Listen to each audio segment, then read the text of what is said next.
দেখতাম রে তোর এমন আচরণ, আমি আড়াল থেকে দেখতাম তোরে দিতাম না এই মন।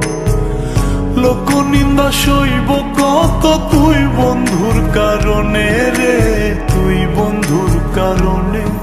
আমি কেন বা পীড়িত কইরাছিলাম না যাই না তোর সনে রে, কেন বা পীড়িত কইরাছিলাম না যাই না তোর সনে।